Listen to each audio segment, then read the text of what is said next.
इन दिनों जंगल में लगातार बारिशें हो रही थीं, कभी दिन में तो कभी सुबह और कभी शाम को।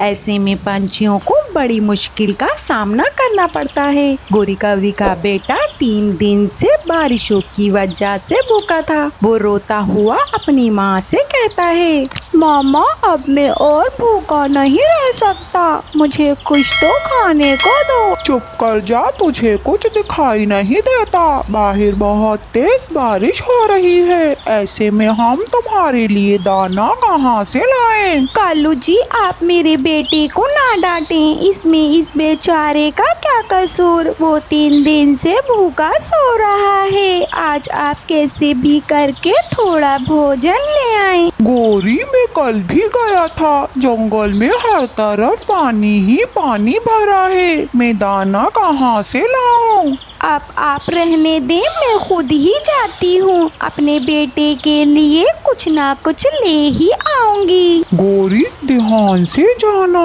ऐसे मौसम में चीलों को अपना भोजन नहीं मिलता, उनका शिकार न बन जाना। जो भी हो देखा जाएगा, आप मैं मरूं या बचूं, लेकिन आप अपने बेटे को और भूखा नहीं देख सकती। मैं जा रही हूँ जंगल दाना लेने, रो नहीं मेरे बेटे।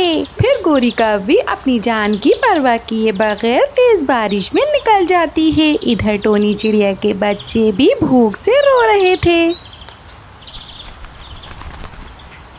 मामा मामा, गुनगुन को देखिए ना, कितनी देर से रोई जा रही है। टोनी चिड़िया जल्दी से गुनगुन के पास जाती है। गुनगुन भूख से बेहोश हो जाती है। टोनी चिड़िया गुनगुन के मुंह में बारिश की बूंदें डालती है। गुनगुन आहिस्ता आहिस्ता अपनी आंखें खोलती है।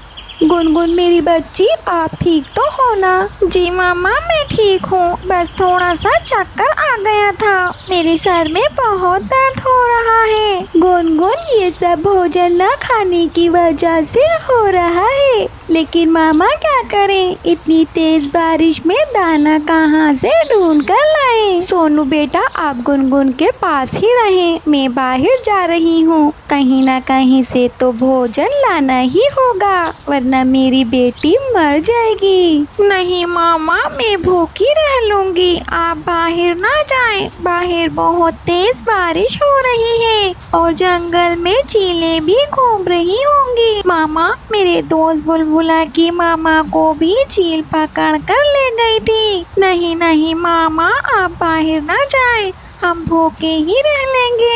बच्चों, मुझे कुछ नहीं होगा, मैं जल्द वापस आ जाऊंगी। आप दोनों घबराओ नहीं, और मैं ना भी आऊं तो आप दोनों को घर से बिल्कुल भी बाहर निकलने की जरूरत नहीं है। ऐसा कहकर टोनी चिड़िया भोजन की तलाश में घर से निकल जाती है। बाहर बहुत तेज बारिश हो रही थी। आज तो आसमान में भी काली घटाएं छाई हुई थीं। टोनी चिड़िया को कुछ भी ठीक से दिखाई नहीं दे रहा था। इधर गोरी कौवी को रास्ते में एक डंडा मिलता है। ये डंडा मैं अपने पास रख लेती हूँ, अगर कोई चील या उल्लू नजर आया तो मैं इस डंडे से उसकी खूब पिटाई करूँगी। फिर गोरी कौवी वो डंडा उठाकर वहाँ से आगे की तरफ दाने की तलाश में निकल जाती है। इधर भूखा चील एक पेड़ पे बैठा था, उसकी नजर टोनी चिड़िया पे जाती है। आ गया मेरा शिकार, खुद चलकर मेरे पास आ गया। आज तो मैं इस छोटी चिड़िया का शिकार करूँगा। चील चौकन्ना हो जाता है।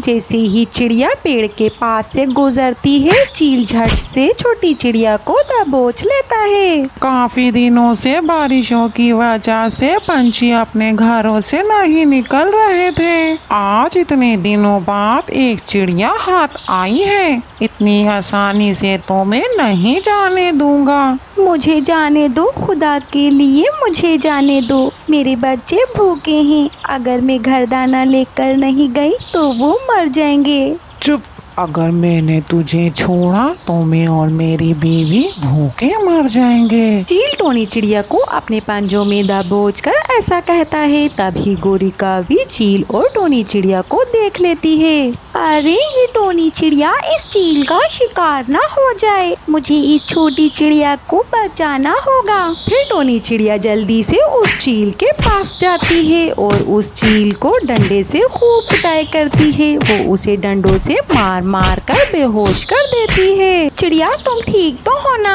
कहीं चोट तो नहीं आई? गोरी बहन मैं ठीक हूँ, अगर आज आप समय पे ना आती तो ये चील मुझे मार देता। मैं कैसे तुम्हारा शुक्रिया अदा करूं?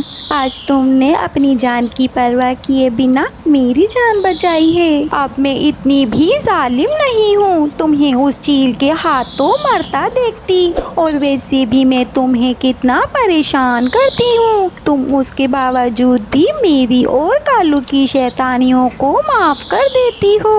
वो तो है, लेकिन आज मैं बहुत बेबस होकर घर से निकली हूँ। मेरे बच्चे भूखे हैं, मैं उनके लिए दाना लेने आई हूँ। मेरा बेटा भी 3 दिनों से भूखा है, ऊपर से ये बारिशें रुकने का नाम ही नहीं ले रही। पूरे जंगल के पंछी परेशान हैं। चलो गोरी बहन, हम दोनों मिलकर भोजन ढूंढते हैं। ऐसे दोनों मिलकर भोजन की खोज करती हैं। दाना ढूंढते ढूंढते वो दोनों बहुत आगे निकल जाती हैं। गोरी, अच्छा हुआ ये बारिशें रुक गईं, अब शायद कुछ खाने को मिल जाए। टोनी चिड़िया कब से उड़ रही हूँ, अब तो मेरे पंख भी दर्द करने लगे हैं, और कितना उड़ना पड़ेगा। गोरी कौवी ऐसे ही एक तरफ बैठ जाती है। वो जहाँ पे थक कर बैठती है वहाँ बांसों का झुंड था। गोरी कौवी बांसों का झुंड देखकर टोनी चिड़िया से कहती है, चिड़िया ये देखो, बड़े बांसों के झुंड के पास कुछ नए बांस उगे हैं, इन्हें हम खा सकते हैं। गोरी, ये हम कैसे खा सकते हैं? भला बांस भी कोई खाने की चीज है? अरे हाँ, तुम हटो। बचपन में जब मैं बहुत छोटी थी, मेरी मामा ये बांस लाया करती थी, और मुझे ये बांस बहुत अच्छे लगते थे। ये खाने वाले बांस हैं। फिर गोरी कौवी वो बांस तोड़ लेती है। जंगल में बारिशों की वजह से दाना कहीं मिल ही नहीं रहा था, इस वजह से टोनी चिड़िया को भी वो बांस तोड़कर ले जाने पड़ते हैं। फिर दोनों वो बांस लेकर अपने जंगल आ जाती हैं। गोरी कौवी उन बांसों के छोटे छोटे टुकड़े करती है और टोनी चिड़िया को देती है। ये लो चिड़िया, तुम ये खाओ और मुझे बताओ कैसा है इसका जायका। ये लो राजू बेटा, तुम भी खाओ, इसका जायका बहुत मजेदार है। खाओ खाओ चिड़िया, तुम भी खाओ। पता नहीं गोरी तुम ये कैसे खाती होंगी, मैं देखती हूँ खा के। फिर टोनी चिड़िया वो बांस खाती है, उसे वो बांस बहुत अच्छा लगता है। गोरी, तुमने सही कहा था, ये तो वाकई में बहुत मजेदार है, हम इसे खा सकते हैं। फिर टोनी चिड़िया बांस लेकर अपने घर आती है और अपने दोनों बच्चों को बांस के टुकड़े करके देती है। दोनों बच्चे वो बांस खाने लगते हैं। दोनों बच्चों का पेट भर गया था। मामा, पहली बार मैं ये बांस खा रहा हूँ, इसका जायका बहुत अच्छा है। मैंने सोचा है आप जैसे हमारे लिए गर्मा गर्म पराठे बनाती हैं, अगर कुछ इन बांसों से भी बना दे तो हमें और भी मजा आ जाएगा। सोनू बेटा, आपने बिल्कुल ठीक कहा, मैं अभी इन बांसों के गर्मा गर्म पराठे बनाकर लाती हूँ। फिर टोनी चिड़िया चूल्हा जलाती है और उस पर पराठे बनाती है और गुनगुन सोनू को वो पराठे खिलाती है। वो पराठे गुनगुन और सोनू को बहुत अच्छे लगते हैं। मामा, ये पराठे तो बहुत मजेदार हैं।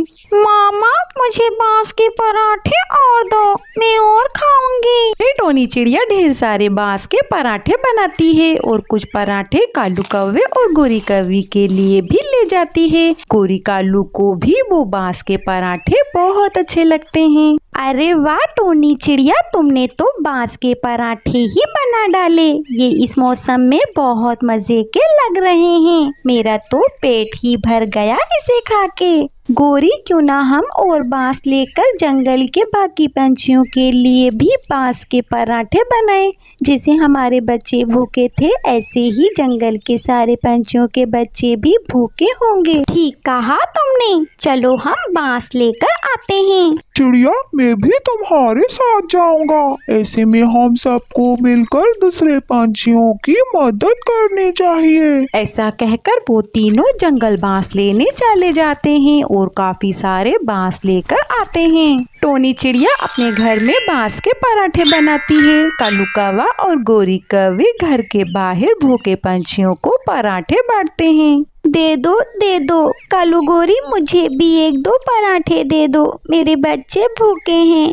हाँ हरियाली, क्यों नहीं, तुम भी ये पराठे लेकर जाओ और अपने बच्चों को पेट भर के खिलाओ। गोरी कालू, ये पराठे तो बहुत मजेदार हैं, मुझे भी दो। हाँ, तुम भी लो और पेट भर कर खाओ। ऐसे कालू गोरी जंगल के सारे पंछियों को पराठे खिलाते और खुद भी खाते। प्यारे दोस्तों, इस कहानी को लाइक, अपने दोस्तों के साथ शेयर और चैनल को सब्सक्राइब करना ना भूलना। आपका शुक्रिया।